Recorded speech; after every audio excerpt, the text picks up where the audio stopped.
Bem-vindo ao Análise de Obras, um podcast para desenvolver o seu senso crítico. Desta vez, o tema é Sociedades Opressivas. Aprenda a refletir sobre a cultura e sobre si mesmo, através de filmes e séries de TV. E tudo isso com muita diversão. Vamos começar?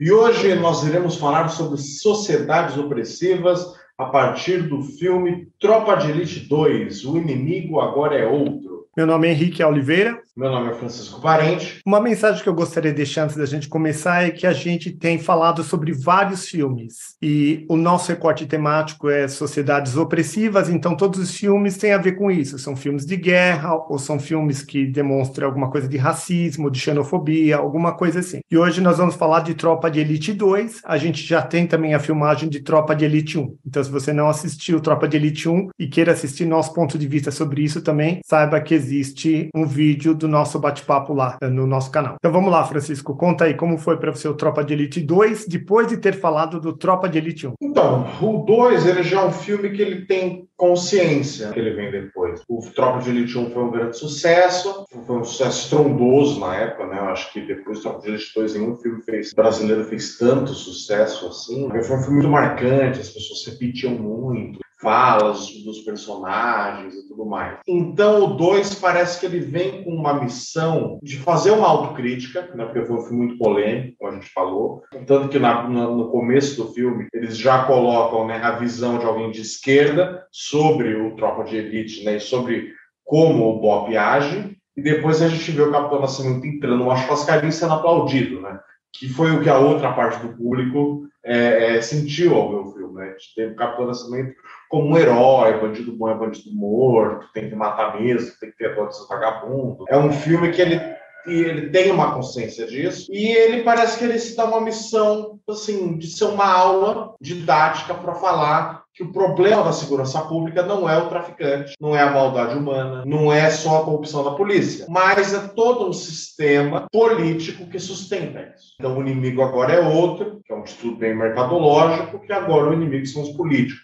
E no final o Capitão Nascimento fala, né? Entra governo, sai governo, não resolve nada. Então, assim, eu achei um filme que... Eu achei que ele tentou ser muito didático e a parte legal de cinema, de filme, eu acho que ficou meio para segundo plano, assim, sabe? Eu achei que os personagens não foram muito bem aproveitados, principalmente o Matias. O Capitão Nascimento, ele tá mais esse foco, mas também... Não sei, às vezes eu acho que ele devia aparecer mais, sabe? Como personagem, sabe? Eu acho que um cara que era tão valente no primeiro filme, no segundo, a mulher dele vira e fala, você é um assassino, você mata pessoas, e ele fica meio jogado contra a parede, sabe? Ele não devolve. Porque não é um cara que teria uma resposta, né? Porque isso é uma questão, quer dizer, esse é o seu trabalho, é matar? Ele devia falar, não, peraí, mas quando ele está na favela, eles estão de fuzil e tal, então... Eu achei que foi um filme, assim, no sentido dramático, eu achei que ele foi meio fraco. Foi isso que eu achei do segundo filme. É curioso, porque eu particularmente gostei mais do segundo filme do que do primeiro. Não sei se é porque a gente também fala aqui análise de obras e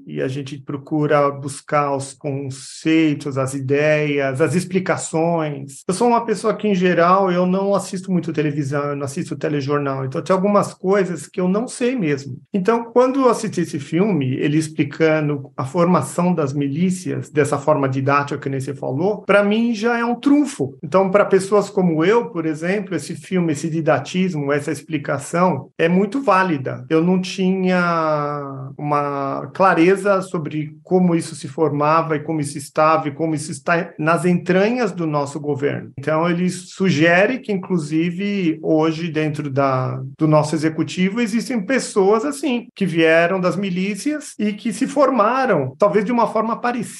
E eu respeito muito a opinião dele, porque se o cara escreveu o Ônibus 174, ele escreveu, né, o José Padilha, escreveu depois Tropa de Elite 1, o Tropa de Elite 2, agora tem essa série também na Netflix, que é o Mecanismo. Então ele está olhando muito para a sociedade. Então ele é sensível para criar esses personagens, por ter criado esses personagens e ter criado essa trama. Você tem que estar muito bem informado, né? Então eu gostei muito, eu achei muito válido tudo que foi passado ali. E eu achei que no primeiro filme a trajetória história não foi muito do Capitão Nascimento, embora ele tenha sido a figura que aparece o tempo todo, que está na linha de frente, quem realmente passa por grandes transformações é o Matias. E no segundo é ele mesmo. Aí mostra o percurso do herói dele. Ele realmente, um policial convicto que estava defendendo o sistema e estava ajudando a limpar o morro, a favela, os traficantes, tudo, e de repente ele não tem mais certeza. Ele desmorona. Então ele passa por uma desconstrução. Então quando a esposa dele meio que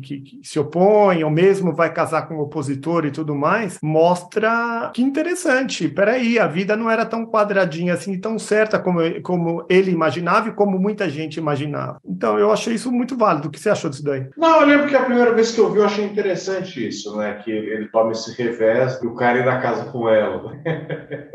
Porque é legal, porque aí a gente constrói também uma alegoria de uma geração, e é interessante porque quando eu vi o filme no cinema, o filme de 2010, eu tinha mais ou menos a idade do filho dele, né? No filme. Eu tinha uns 15 anos, mais ou menos. O filho dele tem mais ou menos essa idade. É interessante que a gente tem, assim, duas figuras, uma figura mais conservadora, né, à direita, que é o Capitão Nascimento, e outra figura à esquerda, que meio que, assim, disputam essa geração. Qual narrativa, digamos assim, que é um termo bem utilizado, né, que vai influenciar mais a essa geração? Uma narrativa mais à esquerda, uma mais à direita, né? No final eles acabam meio que fazendo as pazes, se juntando. Eu acho que nisso o filme ganha. Mas eu acho que, por exemplo, em outras coisas o filme ele acaba pecando. Que, por exemplo, eu achei que o Matias ele ficou muito de escanteio esse filme. Sabe assim, porque no primeiro filme ele era um cara de dilemas. Ele fazia faculdade de Direito, ele lia Foucault, ele ia na ONG da favela, né? Mas ele também era policial. Então ele ficava assim nesse dilema. Quer dizer, o sonho dele era ser um advogado criminalista, mas ao mesmo tempo o cara era do BOP, entendeu? Né? Tanto que a gente até conversou no último, né? Como ele seria mais útil para a sociedade, né? A gente conversou. E aí, nesse eu não senti nenhum dilema nele, sabe? Ele parecia que ele só era um soldado do BOP, que era uma máquina de matar, sabe? Ele era só isso que ele era, entendeu? Era a única coisa que ele fazia era seguir as regras do comando. Ele não tinha dilema, ele não tinha... ele não hesitava, ele não tinha crise de consciência, não tinha nada. Assim. Eu achei que personagens, por exemplo, como ele, assim, acabaram perdendo um pouco. Tá, eu não sei, vou falar um pouquinho do Matias. Eu acho que é interessante como criaram a narrativa para ele, porque ele tinha uma posição meio central, o filme começa com ele atirando no bandido, porque ele é o que ele acredita. Quando teve aquela rebelião na penitenciária, e, embora ele tinha recebido do comandante dele a informação de que não era para atirar, ele atirou. Então, no frigir dos ovos, ele se criou nessa figura muito mais do policial. Se ele tinha uma dúvida entre o advogado e o policial, ele foi incorporando cada vez mais a figura do policial. E no frigir dos ovos, ele perdeu o direito de trabalhar no BOP. Então, se ele tinha se construído como policial, com essa visão de que eu vou atirar no bandido e que eu faço diferença na sociedade fazendo isso, de repente o próprio sistema botou ele de escanteio, botou ele de lado. É interessante, porque ele também passou por uma transformação, ele passou por um dilema, ele passou por uma perda. E se ele acreditava naquilo, quando teve qualquer oportunidade de voltar para o sistema, ele pegou, como qualquer um de nós pegaria. Então, eu gostei dele, o sistema ser essa estrutura meio sem cabeças, mais maldosa, que vai engolindo e comendo as pessoas e se valendo delas quando é útil. Quando não é útil, joga de lado. Quando vale a pena, não tem escrúpulos, põe a pessoa de volta. Não existe moral, né, no sistema, no mecanismo. O mecanismo ele é totalmente engolidor de pessoas. E parece que eu tive uma consciência melhor do que o mecanismo. Você já tinha essa consciência pela sua própria formação na área de política, sociologia? Porque agora parece que se estabeleceu um novo entendimento dentro de mim. Parece que a coisa ficou mais firme agora. Então, eu lembro que esse filme ele foi bem impactante assim, na época. É um filme assim, que ele explica muito bem esse elo. Né? Que, na verdade, né, o problema não era, né, que ele falou, né? Ele falou, eu achava que o BOP era a solução, né? Transformei o BOP numa máquina de guerra, porque aí eu consegui acabar com o tráfico, tirar os traficantes. E aí ele teve muitas operações, né, nos últimos anos, né, desse tipo no Rio de Janeiro. E aí eu acabaria com o tráfico, que dá dinheiro para o policial, acabaria com esse arrego do tráfico, e aí eu ia quebrar os corruptos, porque aí eles iam ter que começar a se engalfinhar para se virar. Só que ele volta, ele fala, mas não foi isso que aconteceu. Né? O que aconteceu foi que os policiais perceberam que o tráfico era um dos mercados. Que, na verdade, ali você podia ganhar dinheiro fazendo serviços que o Estado deveria suprir, mas ele não supre. Então vem a milícia, que é uma máfia, que faz todo esse Estado paralelo. E faz o principal, que não é só conseguir pegar dinheiro de gás, de eletricidade, de internet, mas é pegar voto para a política. É fazer isso no cabo eleitoral. Então, assim, eu acho que essa visão, ela atualiza uma crítica já desgastada da esquerda, que era colocando aquela coisa que aparece no Tropa 1, que era uma crítica de que, assim, que o sistema, ele só pune os mais pobres, o sistema, ele vai oprimir eles, porque eles devem ficar no canto deles, marginalizados, mas essa visão, ela atualiza, fala não, na verdade eles são integrados na medida que eles são úteis, quer dizer, ele vai ganhar os benefícios, mas para depois agradecer no voto e fortalecer os políticos que junto com a milícia possibilitaram isso. Esse filme, assim, ele quase que fala, olha, é um modo de fazer populismo a milícia. Eu acho que ele põe o dedo mais fundo na ferida quando ele faz isso, essa percepção. Então, porque eu assisti também lá atrás o Tropa de Elite 1, eu não lembro do Tropa de Elite 2, mas eu não tinha esse entendimento. Eu acho que também se eu tivesse assistido há 12 anos atrás, eu não teria tido entendimento, né? Demorou para cair a ficha. Eu também acho que esse entendimento do mecanismo está se dando agora por conta da gente já estar falando de sociedades opressivas, a gente está com esse tema na cabeça. Eu acho que muita gente não entende isso. As pessoas, elas simplesmente elas vão para um lado e ficam de um lado sem um entendimento maior. Que o inimigo realmente é outro. Às vezes a pessoa fica olhando muito diretamente. O inimigo fica parecendo que é o bandido, o cara na favela. Eu acho que nesse filme ele está dizendo isso. Não, peraí, o inimigo não é bem o cara da favela. Ele gera problema, ele está ali pelo meio de campo, traz um terror para a vida das pessoas, mas a coisa é muito pior. E, além dele, tem mais uma estrutura que mantém ele ou se mantém lateralmente a ele. Isso gera uma angústia. Já que a gente está falando de sociedades opressivas, isso é uma baita numa sociedade opressiva. Não, e interessante também, como que as pessoas são coniventes com isso, né? Que aí também era uma coisa assim, o traficante, ele é o cara que é o problema da comunidade, ele tem que ser eliminado para pacificar, mas aqui a gente tem uma milícia que torna o pessoal da comunidade como um parceiro. Quer dizer, vota no meu político, né? Vota em quem eu pedi para você votar. Eles acabam cooptando essas pessoas em troca de favores materiais que elas não teriam de outra maneira, né? É um estado paralelo, mafioso, mas as pessoas ao mesmo tempo são coniventes com isso. Eu assisti um pouco dos criadores falando, né? Os criadores dessas ideias do Tropa de Elite 1 e 2, José Padilha, que é o diretor, mas ele se coligou a duas outras pessoas, que foi o Rodrigo Pimentel e o Braulio Mantovani. Mas esse Capitão Pimentel, que foi onde ele se inspirou lá para o Capitão Nascimento, esse camarada, ele tá aí.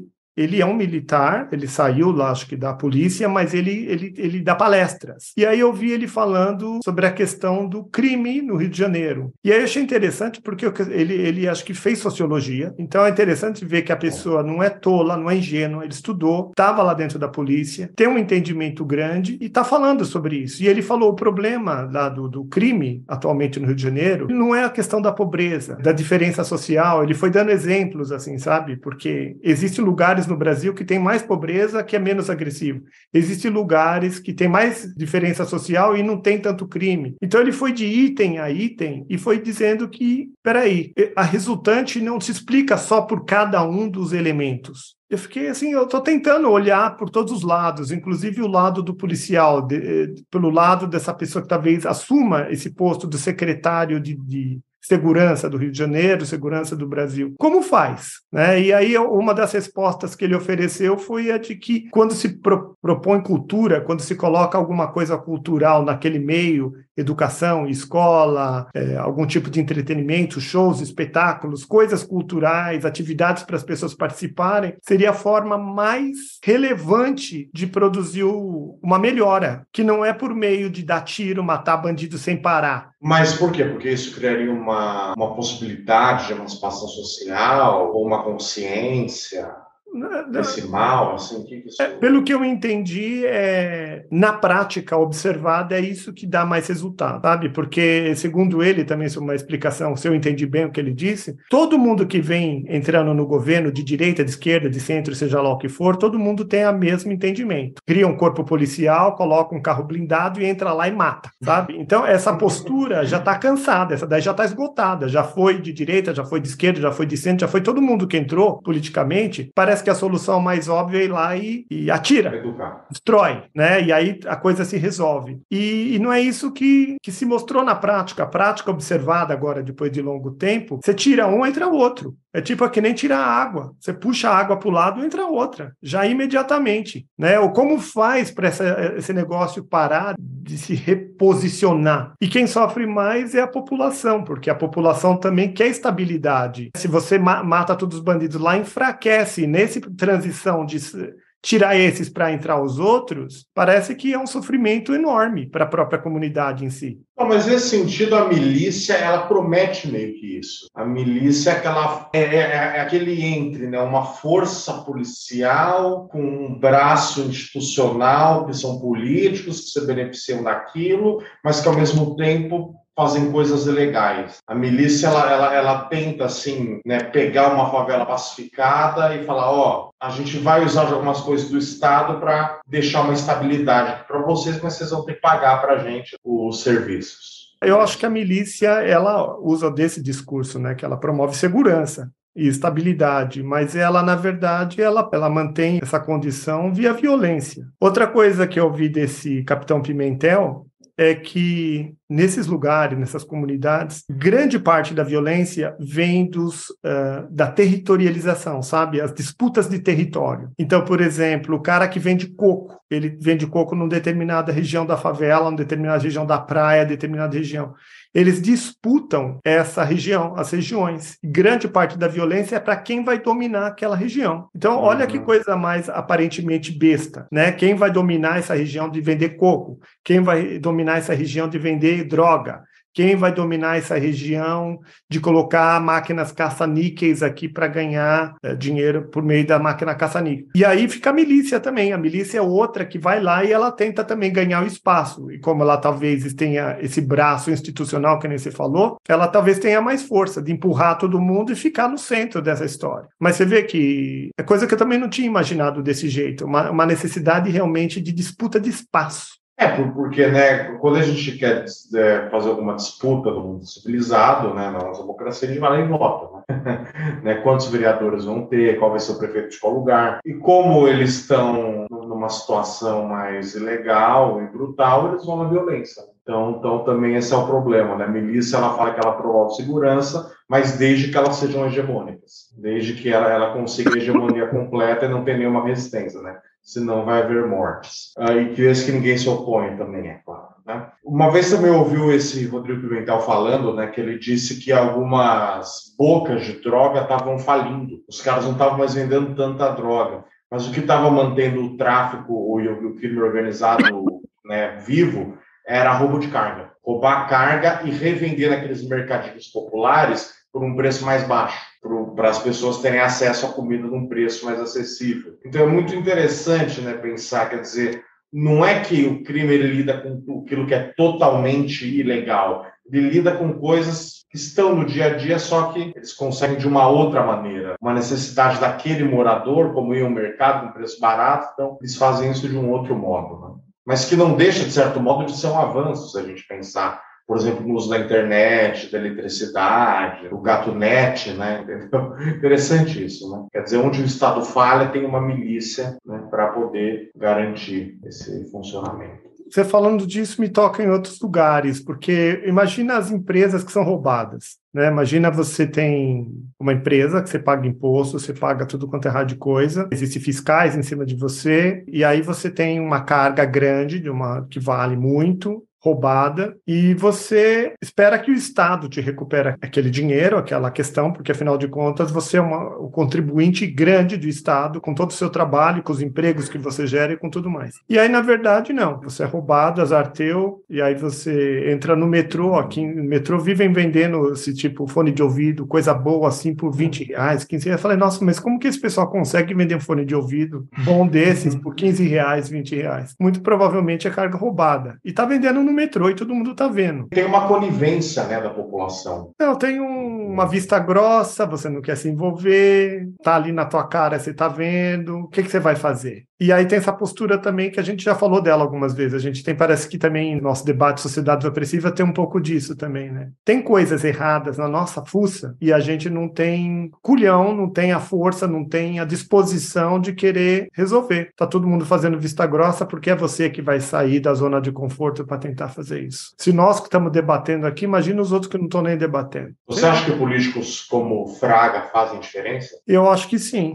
Eu acho que alguém tem que fazer oposição, porque o povo se sente fraco. Uma coisa também do Harari, a gente que falou várias vezes do Harari, do Sapiens e tudo mais. Ele fala, se você quer contribuir com a sua sociedade, se você quer contribuir de alguma forma, se junta. Você sozinho realmente não tem força, né? Se junta com uma organização, com alguma coisa que você acredita, com pessoas que estão trabalhando, com alguma ONG, com alguma coisa, para você fazer a transformação. Você sozinho no metrô com o cara vendendo carga roubada, o que você faz com isso? Você vai arrumar treta para você vai na delegacia, ainda você vai pagar o mico e não conseguir nada, é capaz de você ainda, sei lá, levar alguma. Não sei. Então, eu estou tentando achar solução. Algumas soluções que eu estou vendo aqui, conversando com você agora, seria isso, de tentar, então, entrar em alguma associação, alguma organização, para querer dizer algo, quando você tiver algo para dizer, e talvez estimular essa questão de programas culturais, escola, SESI, alguma escola dentro de favela, teatro, dança, ou qualquer coisa que faça com que essas pessoas se integrem e comecem a participar do sistema de alguma forma e saiam da rua, porque cabeça vazia também, gente rodando parada na rua, a probabilidade de não dar em nada, dar em crime ou dar insatisfação total é grande. Você acha que esse filme ele demoniza os políticos? Eu acho que um tanto. Eu acho que demoniza os políticos, mas denuncia. A gente tem falado também, é uma palavra que você que trouxe, eu nem usava ela muito agora, eu tenho usado ela bem mais, que é essa história de denunciar, né? Filmes que denunciam, situações que denunciam. E aí eu vejo que esse filme, ele demoniza os políticos, na minha opinião, e ele denuncia também, porque eu acredito que muito político está aí desse jeito, corrompendo, participando desse mecanismo, assim, as gargalhadas, sabe? Achando que está tudo certo, que é assim que faz, que ele não foi ele que inventou a roda e que a roda gira desse jeito. Eu acho isso, porque eu lembro que na época, né, saiu uma reportagem fazendo uma crítica do filme, e ele falou que a melhor cena do filme é quando o Nascimento espanca o deputado. Quando ele faz aquela blitz, ele pega o deputado e espanca ele, e aí parece que pessoas aplaudiram. Assim, ele falou que é um momento assim, eu lembro que ele falou uma coisa para um momento de ápice do filme, não tem como não aplaudir esse momento. E é muito louco, né? Porque eu estava pensando, esse filme foi feito em 2010, e essa década de 2010, ela foi muito marcada por isso. Quer dizer, teve a Lava Jato, né, que era uma caça desenfreada aos políticos, delação premiada, querendo pegar mais um. Teve, eu lembro de 2016, 2018, foram eleições marcadas pelo eu não sou político, os caras estavam concorrendo a cargos públicos falando que não era político, eu sou gestor, eu sou militar, eu sou pastor, eu sou professor, ninguém era político, né? Engraçado. Sumiu. O cara é deputado, governador, prefeito. Não, eu sou gestor. Eu estou longe da política. Eu sou um homem do mundo privado e tal. Eu me pergunto, mas então por que ele não ficou lá? Já que é um mundo tão bom, tão útil, né?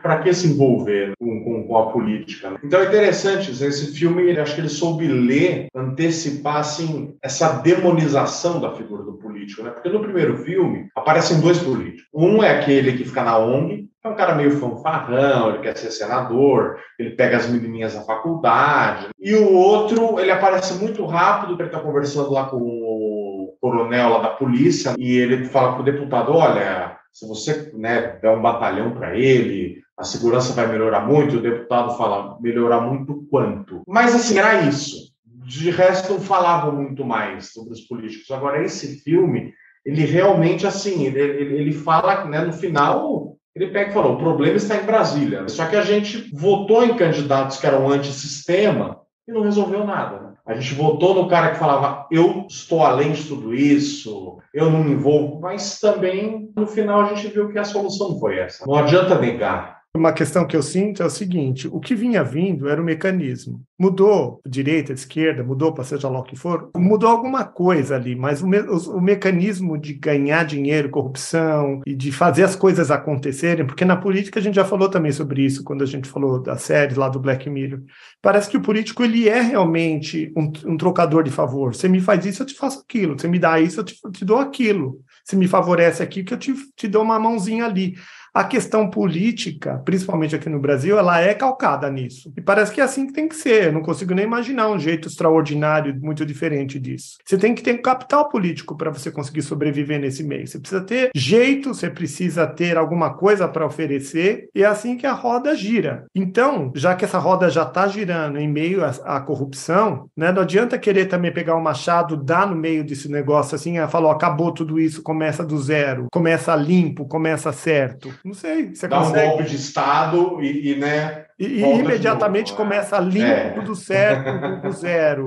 Replay, não é assim. Né? O mecanismo Restart, ele é muito maior, ele é muito mais complexo, ele se transforma, ele é um verdadeiro transformer. Né? Mesmo agora, vai transitar para seja lá o que for, e o mecanismo vai continuar. Né? Parece que esse filme, ter assistido ele agora e estar debatendo ele com você e tudo mais, está me dando uma sensação cada vez mais profunda que vamos conviver com o mecanismo, vamos entender como que ele muda e vamos dançando junto, porque querer eliminar ele é meio que uma ingenuidade. Parece que comecei a entrar nesse lugar da ingenuidade. Querer meter o machado nisso e começar tudo limpo é uma ingenuidade. Não, isso eu acho que assim que é um mérito do filme. Que esse filme ele condena bem essa ideia de assim desse imediatismo. Ele fala tipo, essas operações policiais que fazem chacina, tá tudo jogando política. Tá tudo jogando política. Eles inventam uma desculpa, entram lá, matam um monte de gente e no final a população acha que estão fazendo alguma coisa, sabe? Assim, eu acho que é mais uma noção mais ampla de entender como ele funciona e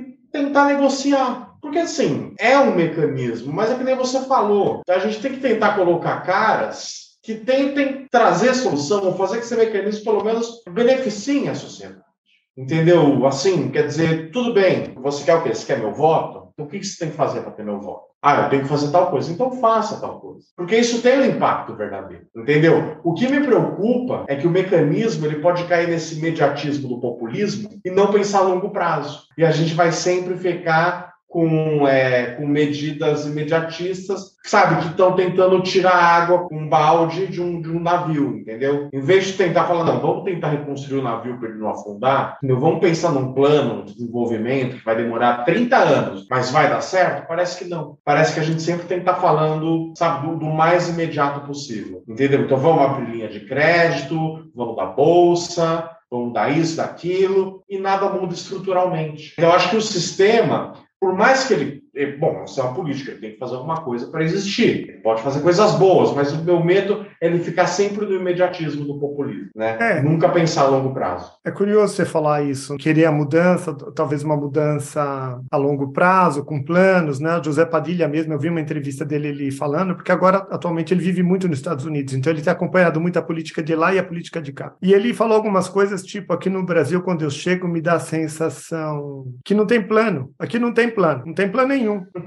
Né? Não tem plano para daqui 5 anos, 10 anos, 15 anos, não tem plano nenhum. A pessoa vive o dia no repente, assim. Realmente concordo com ele. E você está também já meio dizendo isso, a gente não tem planos. Outra coisa que me veio em espírito também foi quando eu viajei para a Índia. Eu estive lá 3 vezes. E quando você olha lá para a estrutura deles, como eles vivem e tudo mais, você fala assim, nossa, mas esse negócio está tão sulcado, o jeito de viver, as castas e tudo mais, que esse negócio não muda. E aí, na época, talvez de uma forma ingênua também, ou maldosa até da minha parte, eu imaginei, nossa, esse negócio vai transformar via guerra, ou via uma bomba. Precisa acontecer uma coisa muito grande aqui para esse negócio se transformar, senão esse negócio não vai se transformar. E agora, você falando e a gente entendendo o mecanismo aqui no Brasil, É tipo assim, querer uma transformação pacífica, que nem a gente falou de Forrest Gump, oposições internas dentro da sociedade que foram se amalgamando e não saiu nenhuma guerra. E aí a gente, quando conversou daquilo lá, eu lembro que eu me posicionei de um jeito, nossa, que legal, essas seriam as melhores transformações na sociedade, quando as coisas se amalgamam e as coisas se transformam, mesmo que sejam lentas. Ou, se não, uma guerra, uma coisa tenebrosa que daí transforma mesmo, mas é muito dolorido e sofrido para todo mundo. Você acha que aqui no Brasil tem transformações possíveis que possam se amalgamar e se transformar assim? Eu tenho conversado com amigos meus e eles parecem que estão esperando uma intervenção militar, alguma coisa. Eles querem guerra, eles querem alguma coisa grande. Eles querem realmente pegar o machado e meter no meio da bagaça e ver se vai. Não, isso com certeza vai dar errado, né? Porque no mínimo vai morrer um monte de gente, né? No mínimo, assim, por baixo, vai ser uma chacina só. Vão começar a matar gente à torta direita. E isso vai isolar o Brasil internacionalmente também, no mínimo, que a gente aí sim vai virar uma Venezuela, uma Cuba, né? Então, acho que meter o machado no meio não é inteligente do ponto de vista até internacional, político e econômico. Mas assim, cara, eu acho que o Brasil é um país que ele é muito rico. É um país que tem muito recurso. É um país que, na geopolítica, ele está num lugar de destaque na América Latina. Tudo bem que o mundo, a Europa, às vezes não liga muito para a América Latina. Mas, pô, ainda assim é um lugar de protagonismo, entendeu? Então, assim, o Brasil, a gente tem a Amazônia, entendeu? Então, acho que, assim, dá para abrir muitas negociações. Mas eu sinto que parece que, assim, que a população parece que não sabe ler o que está acontecendo, sabe? Parece que qualquer debate realmente interessante acaba sendo esgotado por alguém de viés de esquerda ou de direita, meio tosco, assim, sabe? Sabe essa impressão que eu tenho? Parece que você não pode propor, assim, nada de um Estado que pode subsidiar alguma coisa que já vem alguém de direita e vai falar que o Estado é isso, sabe? E parece que atrapalha todo o debate, entendeu? Ou vem alguém de esquerda falando que o Estado deveria intervir em coisa que ele nem precisava intervir. Sabe, que nem hoje eu estava falando com um amigo meu, nem ele falando que tem muita gente do cinema falando que na net que eles têm que colocar cotas na Netflix para filme brasileiro e tem que regulamentar a Netflix, dar os direitos. E ele falou, o problema é que isso vai fazer a Netflix investir menos no Brasil, se eles começarem a pagar um monte de imposto. Só que os caras das grandes produtoras vão continuar produzindo com eles, porque eles não vão abandonar o Brasil. Só que os caras das pequenas e médias produtoras não vão produzir nada com eles. Então, assim, os sistemas maiores, né? Isso está dizendo? Exatamente, entendeu? Então, assim, eu acho que no Brasil a gente vive uma espécie de uma miopia política. Sabe, as pessoas elas não têm muita noção, sabe, o que está acontecendo, e parece que elas vão estando vários chavões ideológicos que não fazem o menor sentido. Eu sinto isso. Você tem essa impressão também? Que o nosso debate político é péssimo no Brasil? E no final a gente não tem a menor noção do que de fato está acontecendo? Bom, eu não sei, não posso falar muito pelos outros, porque eu me sinto meio perdido também. Me sinto bastante perdido. Então, como que eu posso falar de alguém se eu mesmo me sinto perdido, né? Assistindo esses filmes, eu estou tentando me encontrar onde que eu estou em frente a tudo isso e como eu posso contribuir, né? Então, estou tentando achar soluções aqui com você, falando dessas coisas, mas não é fácil, né? Você se sente muito mais esclarecido que a grande maioria? Não, eu não me sinto muito mais esclarecido, mas eu sinto que eu consigo achar o equilíbrio de alguns debates mais fácil. Eu consigo me orientar em algumas questões mais fácil. Porque a política é muito complicado mesmo. A economia, a política internacional, a política de segurança pública, a política de saúde, entendeu? Tudo isso é muito complicado mesmo. Não dá para saber tudo. E também não dá para saber tudo como funcionam os bastidores da política, que é onde a política acontece de fato. Não é porque você leu muito sobre segurança pública que você vai saber quais serão as decisões para o novo secretário de Segurança Pública de São Paulo. Né? Entendeu? Então, assim, os bastidores, a gente não tem a menor noção. Uma vez eu vi tem um filósofo, né, o Luiz Felipe Pondé, ele tem um programa na Cultura, né, ele falou uma vez sobre isso, sobre política, ele falou, achar que com a gente pesquisando no Google, no celular, a gente vai entender alguma coisa de como funciona a política, é tipo você tá com o seu telescópio na varanda, achando que você entende o universo, entendeu? É tipo assim, loucura. Muito louco, porque realmente o que você falou não acontece às vistas, acontece em bastidores, e a mídia mesmo faz uma confusão, né? Então, realmente, acho que a única pessoa que tem clareza da política são os próprios políticos que estão atuando. que tem mais clareza, né? Porque é uma jogatina de sorte, inclusive. Essa troca Não, de e é muita fatores, gente também, é muita gente envolvida. Aham. Imagina, o Congresso deve ser uma loucura completa. Nem você falou, uma jogatina.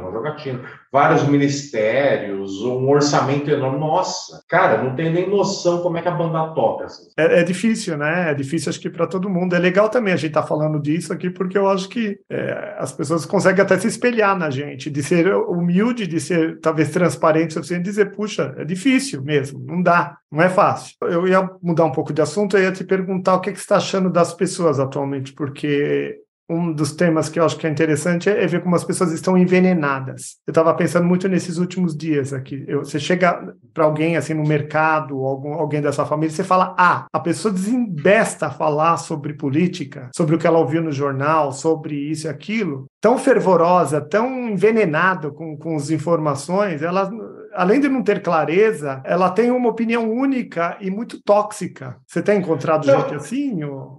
Às vezes não, eu tento me esquivar, sabe assim, eu tento dar respostas que não vão gerar briga, sabe assim? Por que você votou no fulano? Daí eu tento dar uma resposta assim, porque, sabe, tipo, tem duas respostas. Uma, eu vou brigar com o cara a noite inteira. A outra, ele vai falar, entendi, então você votou por causa dele. Eu falei, isso, exatamente. Eu votei pensando, sabe assim, tipo, então você votou por interesse próprio. Isso. Isso, foi por interesse próprio, exatamente. Tá. E a outra resposta é sair na mão. Então eu prefiro me esquivar. Mas eu acho muito louco, porque assim, essas informações que as pessoas têm não significam nada. Muitas delas nem sabem o que estão falando, saem repetindo chavões. Quantas pessoas entendem de fato de economia? Pelo amor de Deus, né? Economia brasileira. Fala, não, porque o Brasil tem o agronegócio, ninguém sabe quanto que a gente vende de agronegócio, qual é a porcentagem de agronegócio que o Brasil tem no mundo, o que mais está vendendo, não sabe, ninguém tem noção. E a mudança das moedas, como isso processa a favor de quem, em que momento, esse negócio é complicado pra caramba. Né? Sim, não é que tem faculdade de economia, né? E tem muita economista que fala um monte de besteira ainda. O cara ficou lá 5 anos, mas ele abre a boca e você fala... Porque assim, também é só percebendo que esse reflexo que você falou, como as pessoas elas estão envenenadas, como você disse, e as cegas pela qualidade do debate público, do debate político que a gente teve na última eleição. Um só mentia e o outro prometia mundos e fundos, mas ao mesmo tempo não falava nada de concreto. O Bolsonaro tirava o corpo de tudo que era de ruim. Nossa, o jeito que ele falava do governo dele parece que... Nossa, né? Eu falei, meu Deus, eu acho que eu vivo na Suíça e não percebi, né? O jeito que ele tá falando então as coisas. E o Lula não falava nada de concreto. Não falava quem ia ser ministro do quê, não falava como ia fazer. Tudo que perguntavam para ele voltava 20 anos atrás para falar do governo dele, sendo que a gente vive uma situação completamente diferente. E mesmo assim, os dois foram para o segundo turno e um foi, claro, um foi... Não, se você falar mal de um dos dois... Já... é uma loucura total. A única coisa que eu tenho sentido é que pessoas muito próximas a mim, eu vejo que, além delas estarem envenenadas e querer falar disso 25 horas por dia, que eu não deixo falar, porque eu não quero falar, porque não é um debate, não é que nem você. Né? Eu estava até conversando com uma pessoa da minha família e eu falei do nosso bate-papo aqui. Aí eu falei, nossa, mas o que você está fazendo aqui comigo não é o que eu faço com o Francisco, porque você não está tentando ver razões ou me dando oportunidade de falar. Você está com o discurso pronto, único, e você só fala, né? Não é a mesma coisa, você está envenenado. E aí eu vejo que a pessoa, além de envenenada, que ela já está, ou possuída, sei lá qual seria a melhor expressão, ela volta toda hora para a televisão ou para a internet para se alimentar mais do veneno. Ela vai lá e toma mais um copão de veneno, sabe? Depois ela volta, mais turbinada ainda. E... Foi a famosa briga política no Natal, Henrique? Não teve, porque eu não deixo progredir também, né? Eu falei um tanto disso que realmente não estava me sentindo debatendo, que com você eu me sinto, né? Você fala, eu falo, eu não sei, você não sabe, você sabe, não sabe, você dá a sua opinião, eu dou a minha. Não, o outro não deixa você falar. Eu fico impressionado quantos especialistas eu conheço. Eu conheço gente que é formada, né, em ciência política, economia, relações internacionais, né? tem pós-graduação em política de segurança pública, política de saúde pública, política de educação pública. Nossa, eu fico impressionado. Eu falo, nossa, como essa pessoa é estudiosa. Eu nunca vi ela ler um livro na minha vida, né? Mas quando ela abre a boca, ela sabe de tudo, né? Nossa, impressionante. Olha, Eu queria ter metade do repertório que essa pessoa tem, viu? Acho que eu já ia Não, morrer inclusive, feliz. no dos meus, desse tipo de conversa, eu falei, nossa, você está muito informado, né? Você está lidando com uma pessoa muito pouco informada e você está muito informado, né? Porque o outro está disparado, é o que você falou, ele sabe de tudo e ele tem certeza. E o pior é isso, ele tem certeza de tudo que ele está falando. Aí não dá. Vamos para as notas, Francisco? Vamos lá. O que você achou desse filme? Nota para a capacidade instigadora do filme. O filme, ele me instigou, sim, mas eu achei que ele foi um filme... Ele não foi um filme tão aberto quanto o outro. Eu acho que o outro, como era aquelas coisas que você tinha falado, que ele era meio que um quadro abstrato, cada um via nele e tal, né? Eu acho que isso foi mais interessante. Assim. Eu acho que esse até foi o mérito do outro filme, né? Eu acho que esse filme ele tentou ser muito didático, ele abriu espaço para debate, mas ao mesmo tempo também eu achei que ele tentou responder coisas assim eu senti que as provocações estavam muito acima da resposta. Sabe, a resposta foi tipo, olha, o problema está em Brasília, o que nós vamos fazer? Então, assim, eu achei que o filme me fez pensar, mas o mérito está mais em mim do que no filme, entendeu? Eu não sei se o filme queria que as pessoas pensassem tantas. Ele queria denunciar, mas eu não sei se a reflexão como tinha no outro, com aquele final enigmático, né? O que significa a morte do baiano? Foi bom? Foi ruim? É uma barbárie? Não é? Quer dizer assim... Então eu dou um 7 para esse filme. Tá. Não, eu dou mais. Eu dou 9 para esse filme porque eu gosto dessa parte didática. Eu que estou mal informado, o filme me informou e me botou para pensar sobre o que eu não estava nem sabendo. Então, 9 para essa questão. E a questão do enredo, o que você achou? Então, o enredo foi aquela coisa, né? Eu acho que o filme perdeu oportunidades boas, assim, de explorar, por exemplo, a figura do Matias com mais profundidade. Eu realmente foi, até da primeira vez que eu vi, eu até não tinha gostado muito, sabe? Eu achei que o Matias ele apareceu pouco, e aquele cara cheio de dilemas e pensamentos, sabe? Eu não sei porque eu até fiquei pensando, sabe, sei lá, e se eles colocassem aquele menino que ele foi levar o óculos, ele virou traficante, será que o Matias torturaria ele? Ou se aquela namoradinha dele virasse uma política e confrontasse ele? Então, assim, eu pensei uma série de coisas que poderiam ter evoluído do primeiro para esse, e não aconteceu. Ficou muito assim, Nascimento virou o super-herói que espanca bandido e resolve a situação na maca, entendeu? Então, eu dou um 6. Eu não vou dar muito mais, eu vou dar um 7,5, porque ele contou a história dele, me expôs a coisas que eu não tinha pensado. Então, ainda voltando um pouco na questão de ter me instruído, eu tô dando estrelinhas pro filme. Mas é um filme meio difícil de entender, eu achei, sabe? Eu mesmo, agora, antes da gente fazer o debate, eu volto no filme e assisto começo, meio, fim, assim, vou picando assim no filme, para lembrar a sequência. E depois de fazer 2, 3 vezes o picadinho, não estava ainda, sabe? Não estava ainda muito claro para mim qual que era a sequência do filme. Então, quer dizer, ou tá contando muita coisa, ou tá mudando muito de cena para cena, não sei, não me desceu redondo. Então, 7,5. Qual que é a última categoria? Como isso se relaciona com o nosso tema, sociedades opressivas? Eu acho que se relaciona bem, né? Eu acho que, assim, claro, é um filme que trata sobre isso, né? O filme, ele essencialmente trabalha as sociedades opressivas, né? Ele fala justamente do poder. Ao mesmo tempo que ele tentou ser muito didático, eu acho que ele tem esse mérito. Eu acho que dá para passar numa aula de sociologia, assim, sabe? Ou uma parte dele explicar como funciona uma milícia, a relação com a polícia, esse tipo de coisa. Ao mesmo tempo, eu acho que o filme, ele fecha muito, sabe? Tipo assim, esse é o problema... a solução está por aqui. Vista grossa, prender e tudo mais, mas também acabou gerando uma coisa... A gente viu esse lavajatismo que também não foi lá muito bom. Então, acho que ele parece, não sei, ele parece meio ingênuo ao mesmo tempo. Então, eu dou 8. Se relaciona, mas tentou responder... Assim, eu acho que o filme tentou fazer mais do que ele precisava, sabe? Se ele só apresentasse uma situação legal com tudo isso, para mim já ia ser 10. Mas eu acho que ele tentou ir além, sabe? Ele tentou, tipo, vou dar respostas. Aí eu acho que o filme já se perdeu. Então, eu dou um 8. Eu dou mais. Eu acho que, como a gente está falando de sociedades opressivas, a gente já viu vários modelos.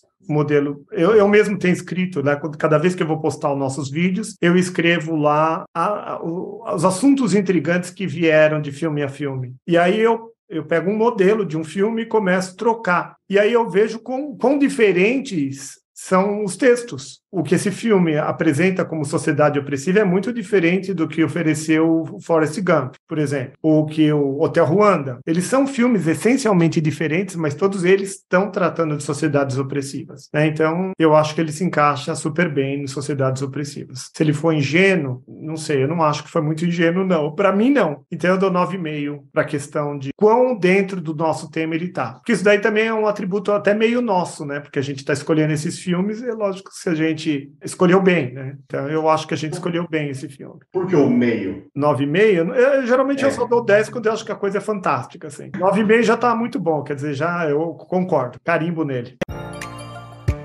Esse foi mais um episódio do Análise de Obras. Lembre-se de conferir nossas publicações no YouTube. E mais do que tudo, reflita sobre o que ouviu aqui e aprimore o seu senso crítico. Curta o canal e mantenha seu autoconhecimento como sua maior prioridade. Grande abraço, até a próxima!